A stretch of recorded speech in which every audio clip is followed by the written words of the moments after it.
Chapter 14. For the Lord will have mercy on Jacob, and will yet choose Israel, and set them in their own land. And the strangers shall be joined with them, and they shall cleave to the house of Jacob. And the people shall take them, and bring them to their place. And the house of Israel shall possess them in the land of the Lord, for servants and handmaids. And they shall take them captives, whose captives they were, and they shall rule over their oppressors. And it shall... So it just slowed the ramp. We actually go back to... Hold on a minute.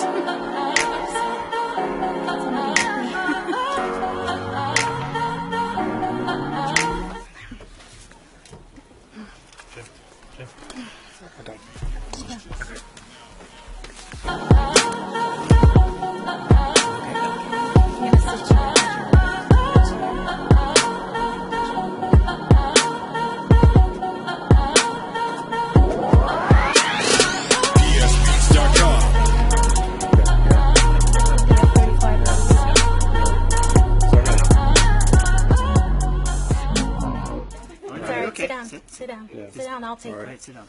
All right. There you go. All right. I'm sorry. Of course, now I have to do it without my glasses, which God only knows I won't be able to read. So.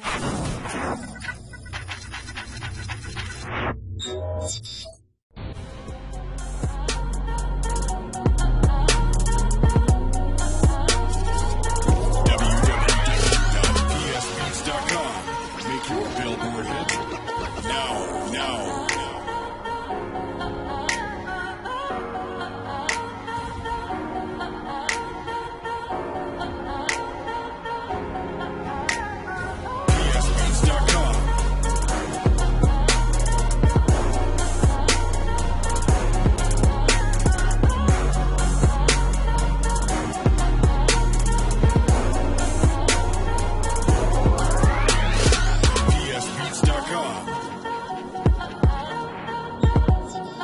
The United Arab Emirates has joined a list of countries in the region voicing their readiness to send ground troops to Syria, provided the US leads the operation.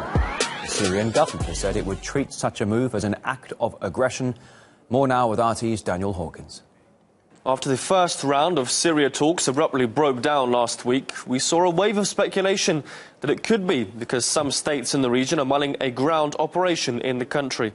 The latest indicator came from the Turkish president, who said, quote, "We don't want to fall into the same mistake in Syria as in Iraq back in 2003. The mistake, according to Erdogan, was not to join the invasion which toppled Saddam Hussein. Erdogan's signal that Turkey is ready to join the war in Syria, if asked, comes just hours after the United Arab Emirates said it's in favour of a ground invasion as well. Our position throughout that a real campaign against Daesh has to include ground elements. UAE joins a chorus of Arab states who've made similar statements in the past week. Here's Saudi Arabia, for example, saying it's ready to take part in a ground operation, but only if the US-led coalition agrees to take charge. So, Saudi Arabia's statement implies it only needs the green light from the US, and the reaction from Washington was as follows. As we've said, we want members of the coalition against Daesh to look for ways to do more and to contribute more. So in general, additional capabilities lent to the coalition to go after Daesh is a welcome thing, but I haven't seen this specific proposal. Capabilities to go after Daesh, that's how they phrase it. But a statement from Bahrain, which also says it's ready to send its troops to Syria, widens the scope further still.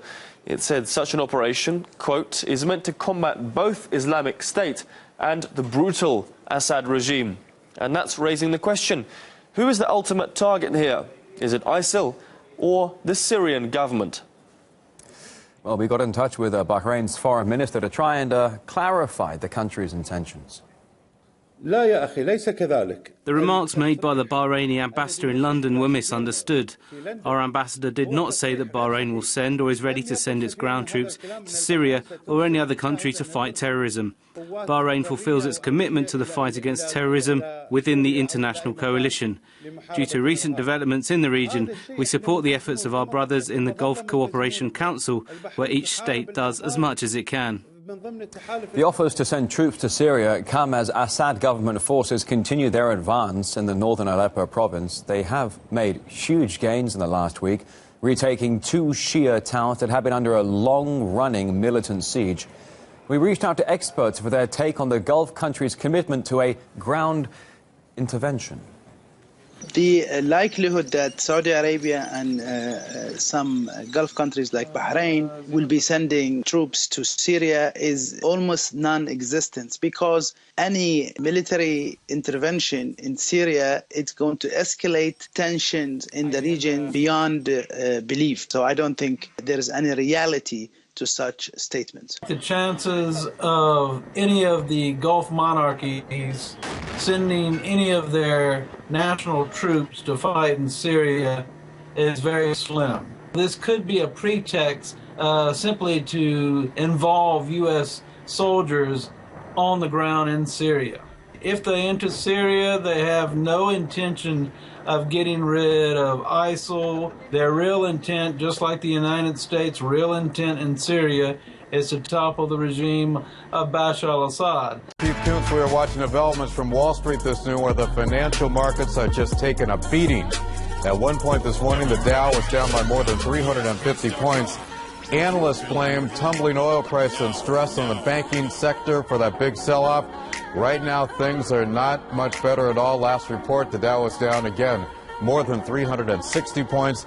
We will continue to follow the very latest from Wall Street, bring you any developments in this newscast. Now, hi, it's Ed Butowski. It's February the 11th, and I'm sending this message. I'm at a conference, and the only quiet place I could find is outside, so my hair is blowing. But I'm looking at the market. We're down 389 points, and this is not something, if you've been listening to my messages, that is shocking to me, surprising to me. And I want to, kind of give you an understanding of what's taking place, and then, where should you feel hopeful, okay? 2008, 2009, we had a liquidity crisis. It was tough for companies to borrow money.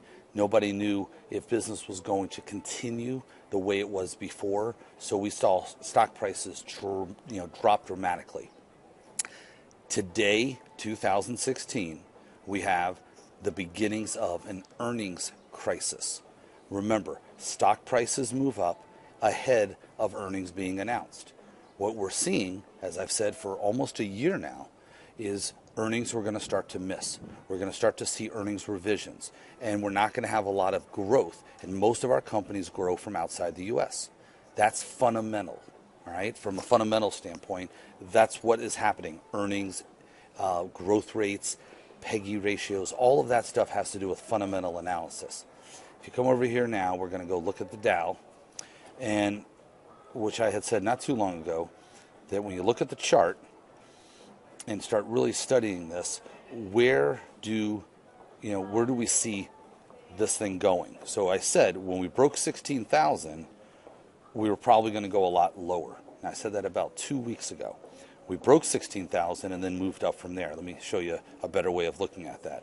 We had broken down below 16,000 here, and then we had traded up above it, and then you know what? We formed what they call a double shoulder, okay, right here. That's a shoulder, and that's kind of a shoulder too. And then when we broke down below 16,000, that's a bad thing for the market. Now, computers are all reading these. This is an individual sitting around reading these types of charts. They're all being computer-generated program trading, and that's what it is. It's program trading. But where's the next, place where, you could feel comfortable? It's probably going to be somewhere right down here, around 14,800. And if we break that, we're going a lot lower. All right? So this isn't a